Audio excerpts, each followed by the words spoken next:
You ask Tiger to solve. This deals with linear equations with one unknown. The final result is x equals 57/10. Let's solve it step by step. Group all constants on the right side of the equation. Subtract 6 from both sides.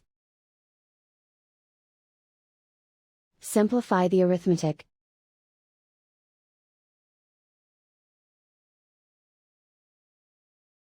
Isolate the x. Divide both sides by 20. Simplify the fraction. Find the greatest common factor of the numerator and denominator.